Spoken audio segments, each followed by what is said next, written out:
बिस्मिल्लाहिर्रहमानिर्रहीम। अस्सलाम वालेकुम। मैं हूं किरण मनव्वर और आज की वीडियो में हम ऑब्सेसिव कंपल्सिव डिसऑर्डर पढ़ेंगे, जिसे ओसीडी भी कहते हैं।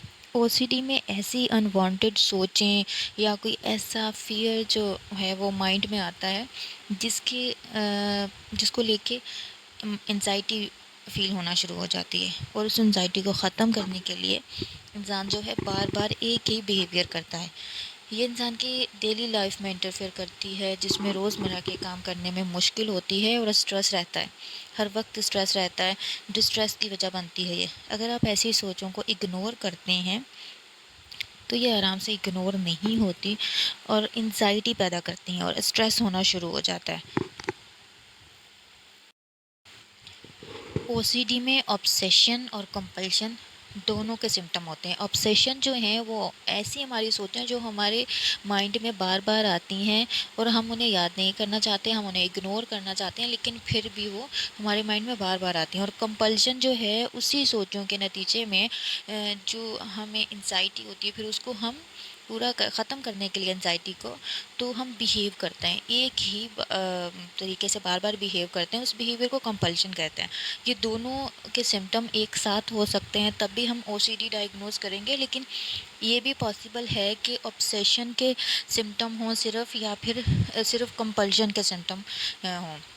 अगर कोई ऑब्सेशन या कंपल्शन के बिहेवियर के साथ है तो उससे रियलाइज़ नहीं होता कि उनका बिहेवियर जो है बहुत एक्सेसिव होता जा रहा है, क्योंकि वो बहुत टाइम तक एक ही तरह का बिहेव करते हैं, बार बार एक ही बिहेवियर कर रहे होते हैं, तो उन्हें वो फील नहीं होता और वो लोग बग़ैर रीज़न के ऐसा बिहेव करते हैं। उनको बहुत टाइम चाहिए होता है किसी भी काम को करने के लिए, जो कि उनके डेली लाइफ में इंटरफेयर करता है, स्कूल में, वर्क प्लेसेस में इंटरफेयर करता है। ऑब्सेशन जो है, ऑब्सेशन इसमें वो होगा कि जब बार बार रिपीट हो रहे हैं, ऑब्सेशन जो है ऐसी सोचें बार बार रिपीट हो रही हैं जिनकी हमें ज़रूरत नहीं है, या जो हम सोचना नहीं चाहते, या ऐसी इमेजेस जो हम याद करना नहीं चाहते, फिर भी वो बार बार हमारे इग्नोर करने पर भी हमारे माइंड में आती हैं।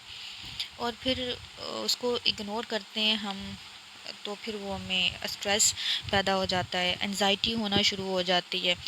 हम उसे इग्नोर नहीं कर सकते, जिसके नतीजे में हम अपना ध्यान दूसरी तरफ लगाते हैं, कोई और काम करने की कोशिश करते हैं, फिर भी वो ज़बरदस्ती हमारे माइंड में वो सोचें ज़बरदस्ती आती रहती हैं। वो सोचें कौन सी हैं अब?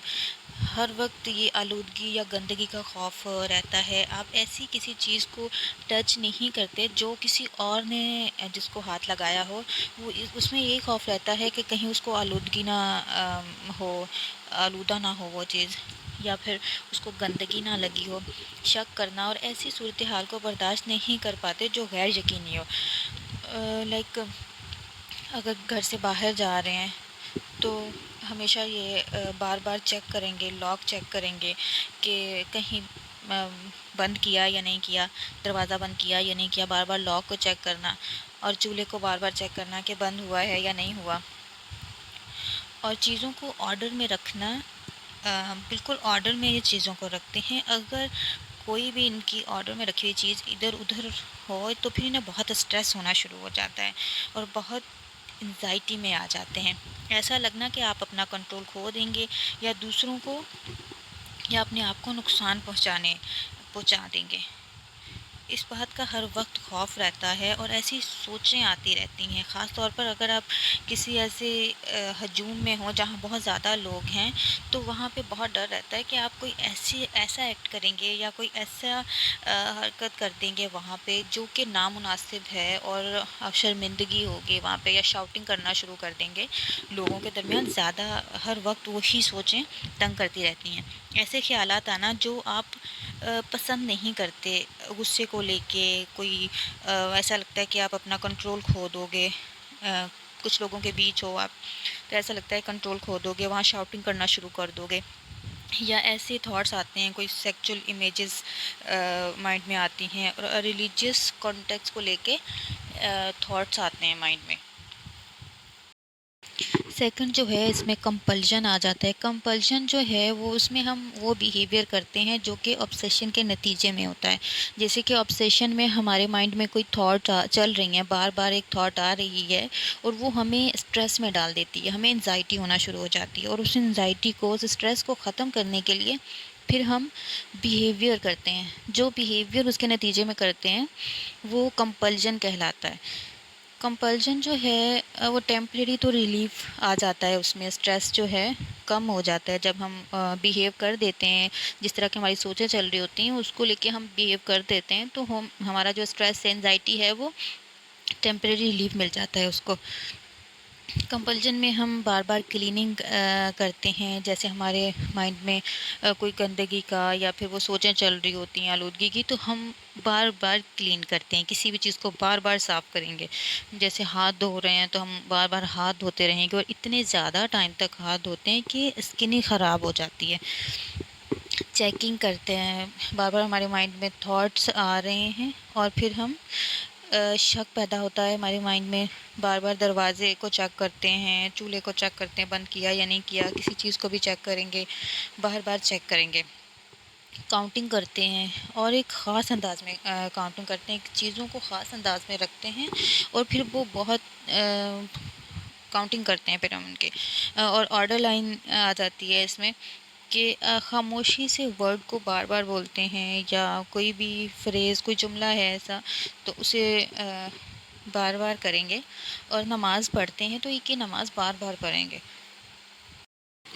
ओसीडी ज़्यादातर टीन्स और यंग अडल्ट में होती है, लेकिन ये चाइल्डहुड से भी स्टार्ट हो सकती है। ऑब्सेशन और कंपल्शन जो है टाइम के साथ साथ वर्स होती जाती हैं।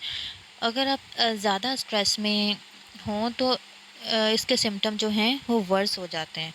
और जब आप बहुत ज़्यादा टाइम एक ही बिहेवियर करते हैं और एक ही थॉट्स में गुजार देता है।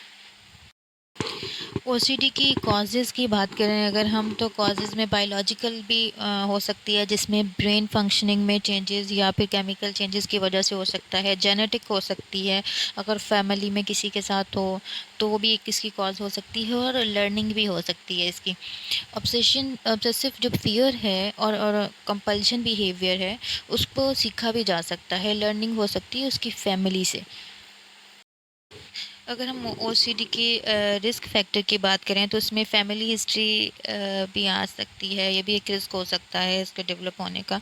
स्ट्रेसफुल लाइफ इवेंट या फिर कोई लाइफ ट्रॉमा की वजह से भी ये ट्रिगर हो सकती है।